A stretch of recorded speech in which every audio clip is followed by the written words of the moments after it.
When we read modern translations of ancient biblical texts, we assume we are looking at a natural progression of language.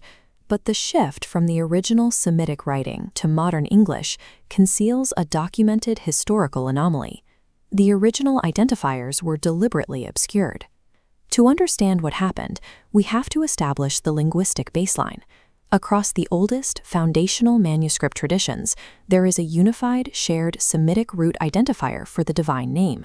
This identifier relies on a precise morphological root. The letters Yod, Shin, and Ayin lock together to form the underlying structure of the name Yeshua. Yet when we examine later Greek-based manuscripts, this foundational root vanishes entirely. The Greek tradition utilizes Hellenistic phonetic approximations instead. Scribes replaced the exact Semitic structure with translated titles like Kyrios or phonetically altered names like Jesus, prioritizing local Greek pronunciation over the original spelling. This strict structural mismatch forces a forensic investigation.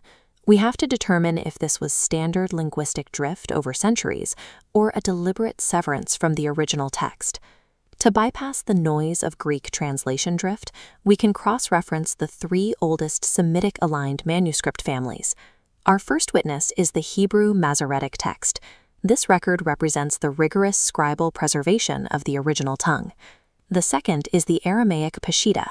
This represents the Eastern tradition, which developed in isolation from Roman influence. The third witness is the Ethiopian Ge'ez canon, an isolated tradition that uniquely preserved specific ancient prophetic texts. When we examine these three traditions, we find that they do not passively carry the root letters forward. They contain explicit internal warnings detailing organized attempts to suppress the name. By placing these records side by side, a clear paper trail emerges. The texts themselves prove that ancient scribes were actively fighting to preserve this specific identifier against erasure. We start with the Eastern tradition.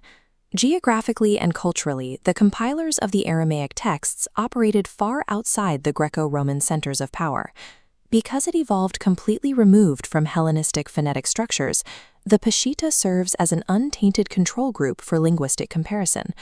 Within the Peshitta, the Semitic form Yeshua is utilized consistently throughout the entire canon. Look at the text itself.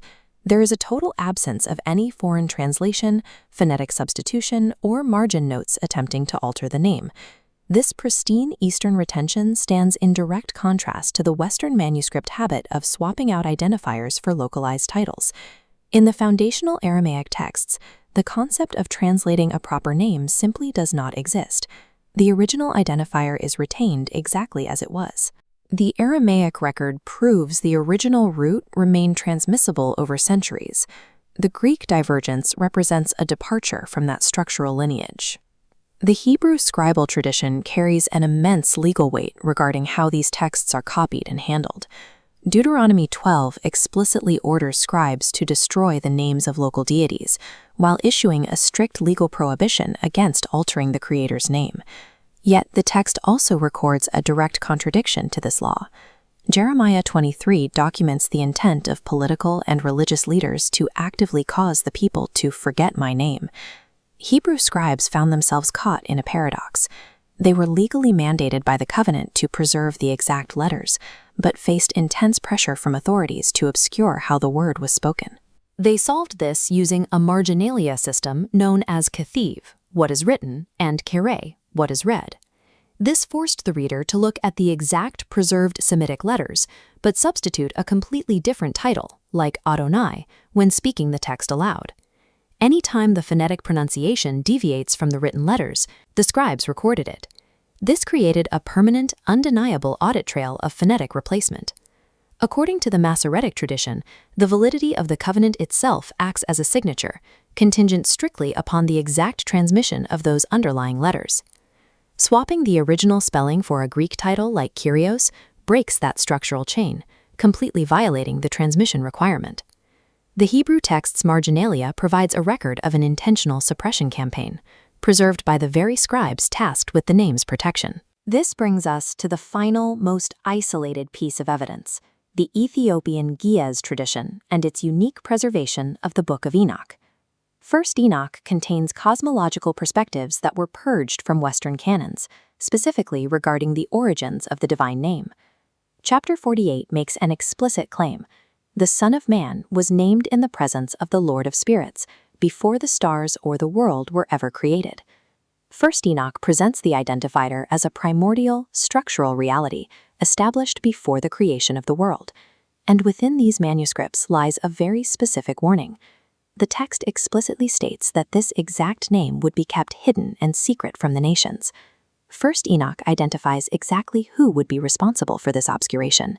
It warns that the name would be actively suppressed by those who hold power, the kings of the earth. Because the Ethiopian church remained physically and culturally isolated, this explicit whistleblower text survived. In Roman-controlled territories, it was systematically lost or purged. The Ge'ez record frames this discrepancy as a deliberate act by terrestrial authorities, specifically the kings of the earth, described in the text. Pulling these three independent investigations together reveals the full forensic picture of the ancient scroll tradition. We see a unified foundational structure. The exact Semitic root, Yeshua, spans all three untainted manuscript columns. Layered directly on top of this preservation is a linked network of explicit warnings. The Hebrew text of Jeremiah connects directly to the Ge'ez text of First Enoch, mutually testifying to an active suppression campaign. When we introduce the Greek-speaking tradition into this matrix, it completely fails to connect to either the original Semitic root or the warning network. The introduction of Hellenistic titles and translated names like Jesus occurs exclusively in manuscripts that lacked these foundational Semitic roots and internal warnings. The Greek phonetic deviation is completely unmoored from the structural and theological realities maintained by the original authors. Historical evidence suggests the adoption of phonetic titles provided a means to obscure the name across nations. Ancient scribes left an overwhelming paper trail. Through Masoretic marginalia, legal prohibitions, and canonical Enochian warnings, they documented exactly what was happening. The ultimate consequence of this Hellenistic shift was highly effective. It successfully severed billions of subsequent readers from the original, preserved Semitic identifier.